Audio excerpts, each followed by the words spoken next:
Alrighty, hello every folks, and good morning! Welcome to a little bit of an update roundup here for Final Fantasy Tactics, the Ivalice Chronicles, aka Tic Tacs, and yeah, let's go ahead and get started here. So first off, apologies that it took so long to get to this one. I have just had a lot on my plate. Let's go ahead and get started with the first and most obvious one. We have a new trailer kind of thing. Well, actually, a new intro, more so.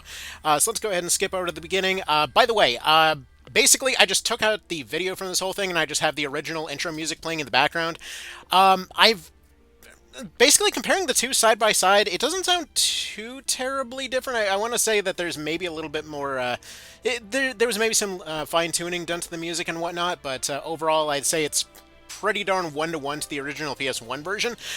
But this new intro, I really like. So basically, the intro is kind of an expansion on the War of the Lions version, keeping that same style, but going for a bit more of the, I would say, kind of dirtier feel of the original PS1 version. So let's go ahead and break this down a little bit, because really it's the beginning details that I think really do it for me personally. There's only one thing that kind of in retrospect, I feel like could maybe be a little bit different, but that's kind of neither here nor there. So first and foremost, I love this bit right here. So this was always a little bit hard to follow in the Wodal version, but basically it looked like we had Delita going and just exploring the ruins and everything was destroyed, and oh no, the sadness. And in this case, they're like, no, dude, they were just camping in the ruins. It's fine. There's ruins everywhere, and they're used to kind of living out in the wild here, and that makes sense because they're roving, basically just roving band at this point. Plus, also, it kind of shows how they're operating out in the field where he knows that he's going to be essentially sacrificing these guys.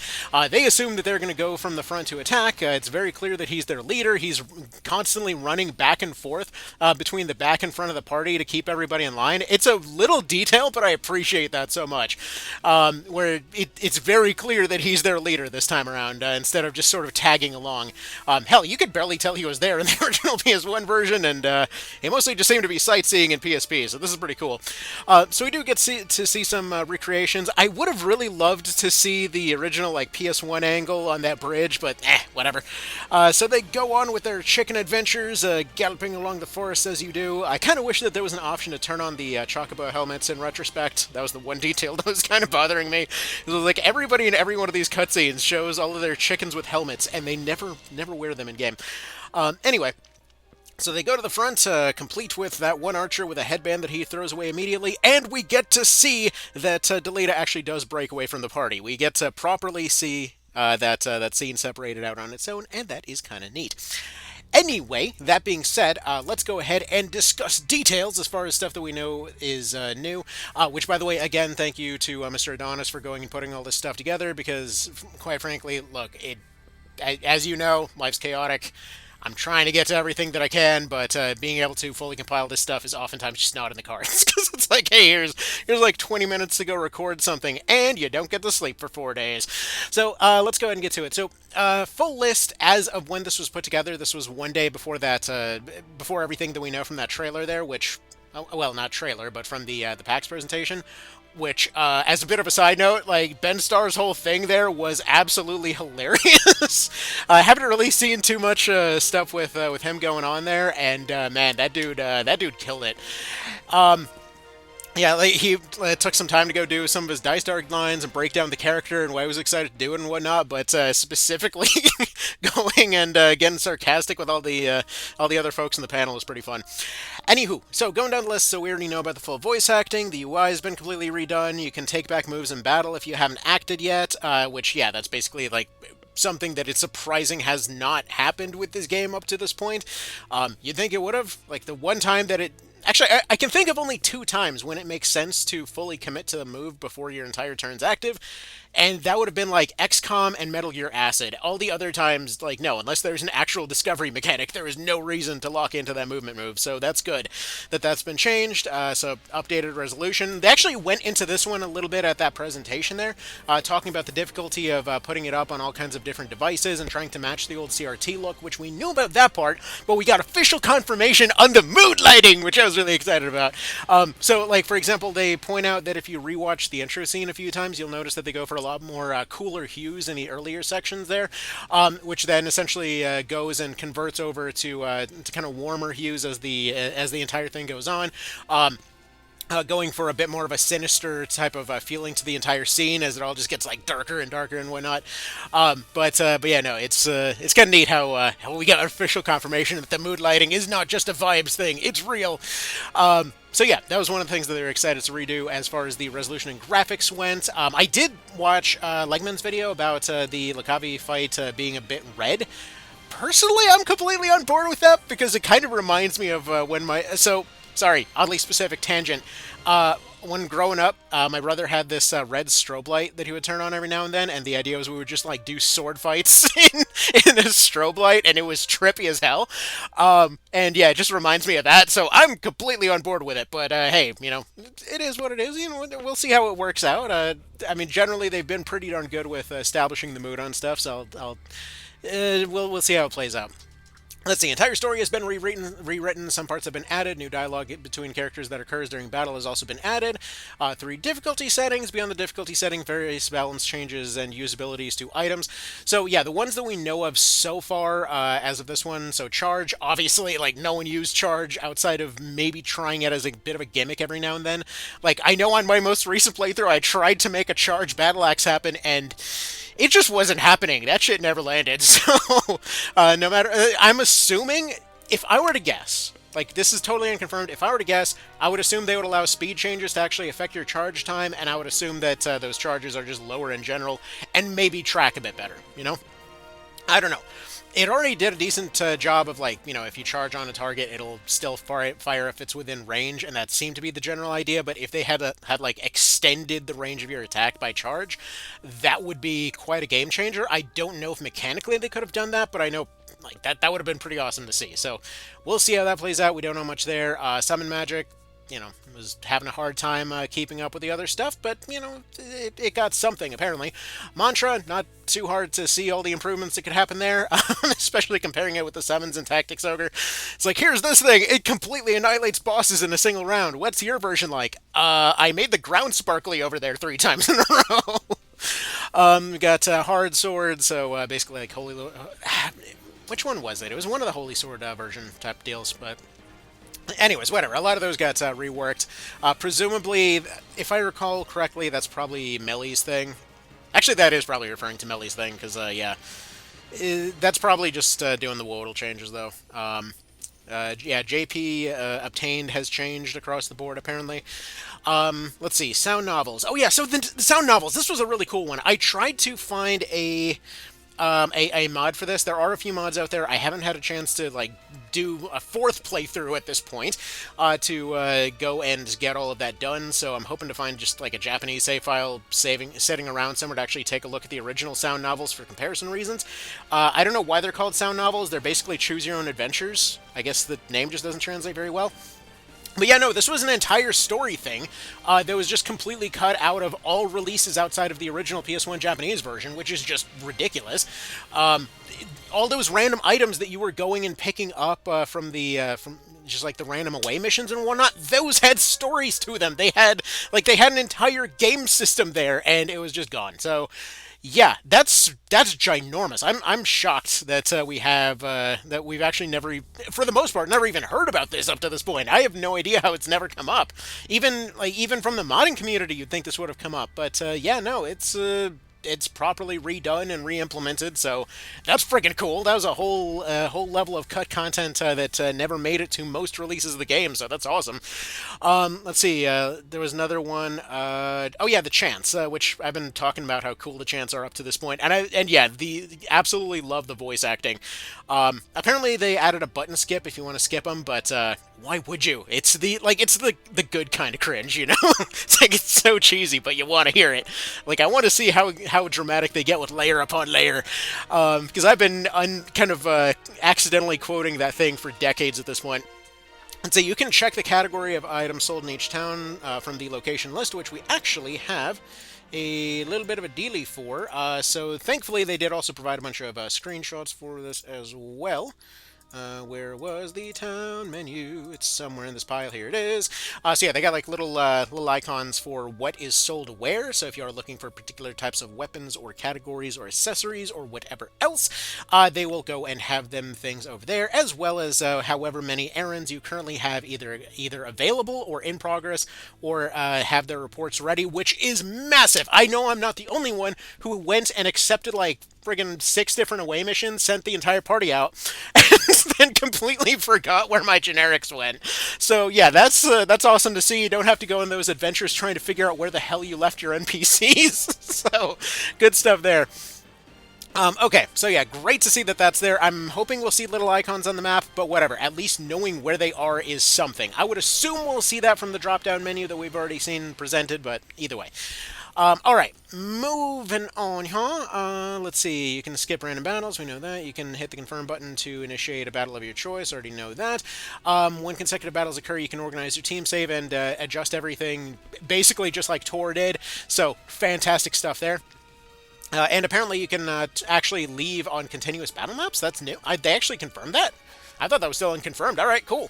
You learn new stuff every day. Party limit has been more than doubled. You can check conditions for unlocking a new job without having to unlock it. Fantastic. So basically everything about this is being designed in such a way that they want people to not have to go use a guide, which is fantastic, but I also feel really bad for that one guy that's over on the FFT Reddit that's been designing an app specifically to help people with with this release for months now. Anyways, hopefully it's still useful for the old games, though, buddy. Anyway, though, okay, going down this whole thing here, though, there is one thing. I don't know if it was going to be mentioned on this list because it happened after this list was sent over, but they actually had another interview talking about how the poaching system was being changed, and there was a little bit of translation jank, as you'd kind of expect, talking about how they had how one of the people working on it felt that the original poaching system was a bit obtuse, and it sounded like what they were trying to say is just you don't know what you're getting when you're going and hunting something, so it sounds like they're going to have some sort of help tips for that or whatnot. So presumably some kind of MMO-esque, like here's your drop table, pick it, pick what you'd like kind of thing. Or maybe it'll come up with with like a little table when something's poached of like, here's the items that are now available at the store or something. Like, if I were to guess, it probably will be like an end of battle little pop-up of like, following items are available at Monster Shop or something.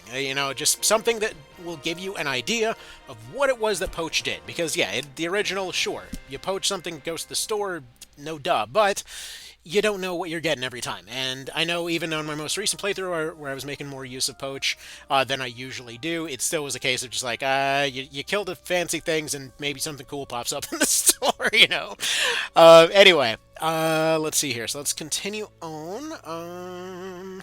Let's see, if you want to easily remove many monsters and eggs, turn on easy removal of monsters and eggs from the configuration screen. That is apparently a thing. So we apparently will still have plenty of monster spawning, but with the doubled party limit, we should have an absolutely insane number of them. But if you want to get rid of your trash ones and basically turn this into Pokemon, where you're going and picking your best EVs and IVs and stats and things, then yeah, you apparently can turn on an easy removal option.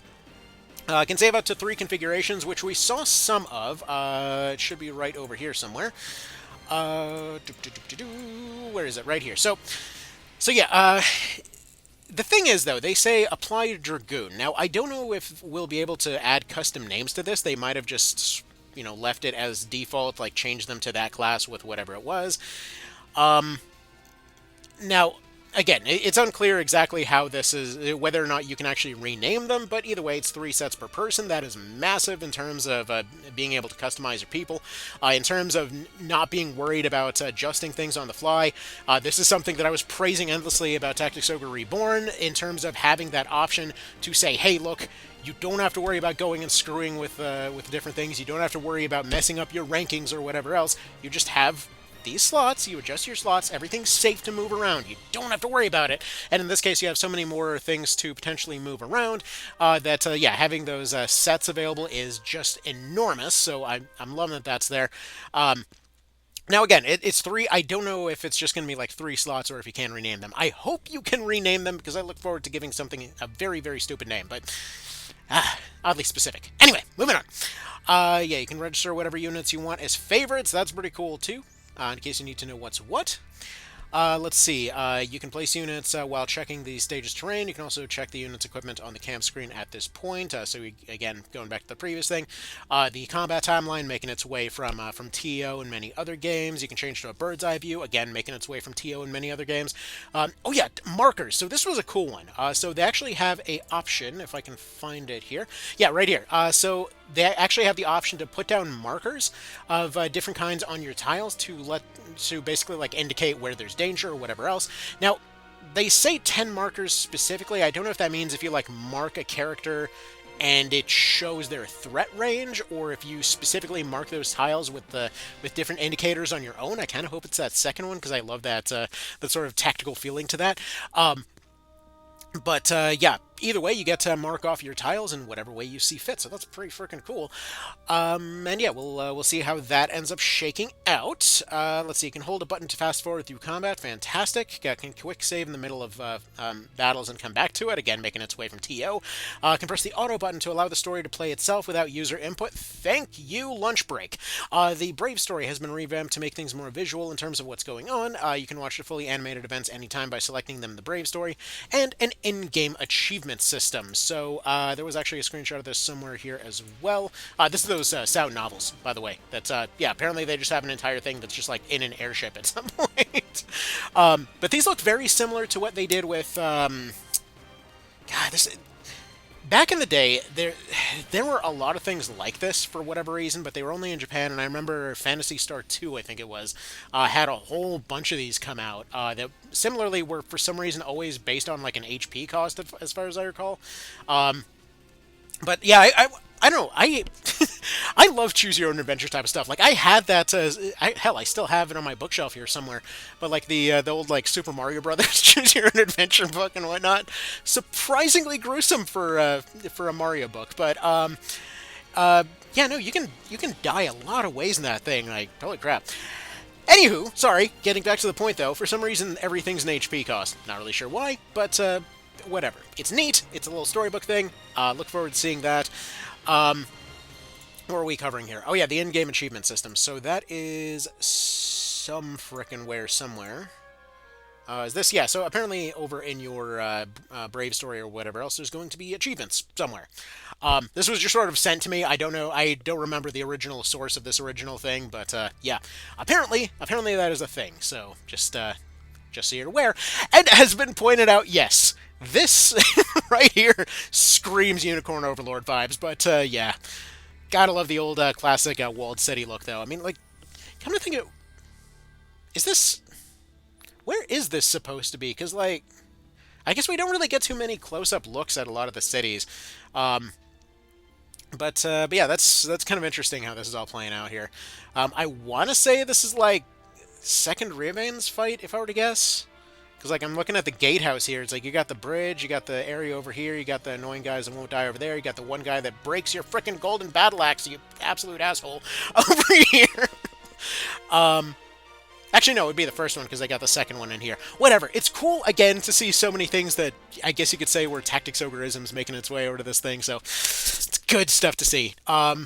And yeah, so like this is shaping up to be excellent. Oh, there was one question that was out here over this in the presentation, over like what exactly this was, and yeah, we know what this is. This is going to be those sound novels. We got a picture of the friggin' mithril gun right here, so it's going to be those. So yeah, all well and neat. Also, judging by the costs over here, judging by this over here, apparently these are still going to make you absolutely roll in it. So. Good stuff there. Also, I wonder if this map over here is intended to look almost like a headless chicken, because everything is chickens in this place, it would seem.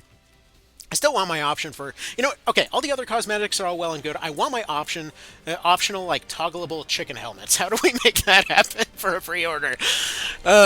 Chicken helmets when? I mean, that has to be the first day one mod, I think. Just, like, chicken helmets as soon as possible. Alright, anyways, that's about that. So, y'all have yourselves a good one. Hope this was, hope this was useful for you. Hope you're excited as I am for this whole thing. And, yeah, I'm hoping the schedule chills out by the time that this comes out. Stuff has been nuts. Alright, y'all take care. Have a good one. See you in the next one. Bye.